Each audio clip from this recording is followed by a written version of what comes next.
first burn. I think I speak for everyone at the club when I say it's great to have you back here. How does it feel for yourself?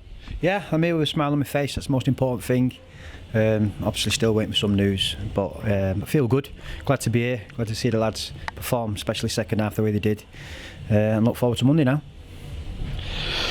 There seems to be quite a difference between obviously both halves with a bit more intensity in the second half. What do you think changed going into that final 45 minutes? Bollocking at half time. Some personal questions, the right answers. We needed a reaction. The obvious thing was to say we needed a reaction, but ultimately why are we here? Why are we performing the way we do? Why are we not working as hard as what we should? Why are we letting the opposition outwork us? Just all the buzzwords most managers use, but ultimately today we got the reaction we wanted. It's been a familiar sort of style since we've come in. But credit where credit's due, another clean sheet. Credit to their keeper who I thought made some outstanding saves second half. They was good first half, but second half, it wouldn't have flattered us if we won 2 or 3-0. Obviously, you mentioned their goalkeeper there, knocking on the door for quite a while in the second half. How much of a relief was it for everyone when Theodis finally managed to find the back of the net as well? Yeah, it was coming. You know, we knocked on the door.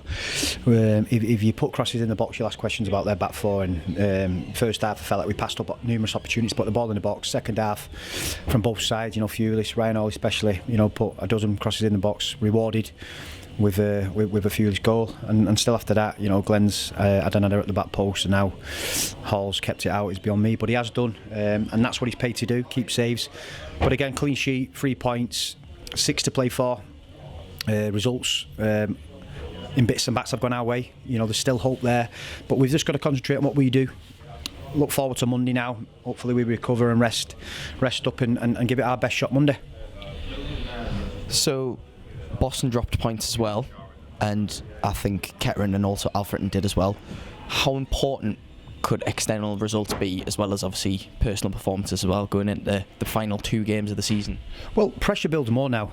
With 3 games to go, there might be a little bit of, mistakes allowed to make. Whereas the last 2 games, 6 points. There's no room for error. Boston will know that they have to win Monday. Alfreton will know they have to win. Kettering, I'm not sure if we're on the same points now, but all of a sudden now, Kettering play Alfreton on Monday. We're away at Guiseley, and Boston are at home to Gloucester, I think it is. So there's no room for error. We have to just concentrate on what we do, and hopefully, the opposition help us out, other sides help us out. But again, we'll go there, not worrying about what everybody else is doing. We have to win. We know that. Nothing less than 3 points is good enough. But Guiseley are fighting for their lives. So it could potentially be our hardest game of the season. They can't afford to sit back. Guys, they have to come at us and try and win the game. With that, it should be an end-to-end game, because we don't want to go there and sit back and try and pinch a 1-0. We've got to be on the front foot, replicate what we do in training, which is high intensity, taking chances, risk and reward. But play with a smile on our face and let's look like we're enjoying it, because I felt like today, first half, that weren't the case. But if you'd have asked me when we come in that we was going to be 2 points off the place with 2 games to go, I'm not saying I'd snatch your hand off, but it certainly would. It's interesting, and it gives all the supporters something to support. There's not worse going to Guiseley on Monday with nothing to play for, and especially, Charlie next week. If we can get a result on Monday against Guiseley, then we'd love this place to be full, and create an atmosphere, and who knows what can happen. Obviously, as well, Ayibo picked up an injury in the first half. Could you just give us an update on how bad that injury may be? Yeah, sometimes you have to reflect as managers. Jude, we always reflect as managers, or you should do. Jude's had a lot of starts. He's had more starts in the last 7 or 8 games than he probably has done for the last couple of years. And when you're playing well, and Jude's been playing well, it's sometimes hard to put around him and say, listen, I'm going to bring out the team. But we should have been braver, and we probably should have brought him out, especially with a double header over the weekend. But he just felt his hammies, feels a bit tired. Didn't want to risk it too much.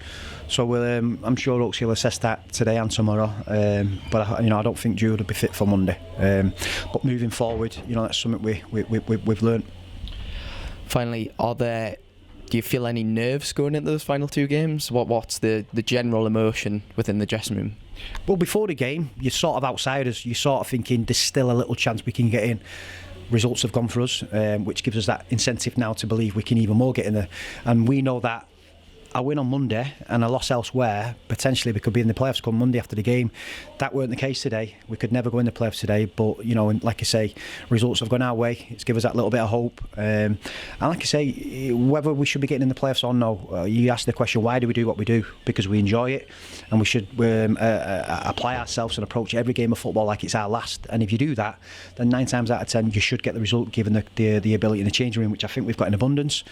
It's been a season where there'll be a lot of question marks over how we do things, how we've done as managers, how certain individuals in the dressing room have done. Ultimately, we find ourselves 9th, which is probably, listen, there's no two ways about it. That's not acceptable. The resources and the chairman, how he's backed us, the football club's run the way it should be. And you look at Spennymoor 9th, it's not a position I believe this football club should be in. However, we are where we are, and like I say, we've got 2 games to try and rectify that.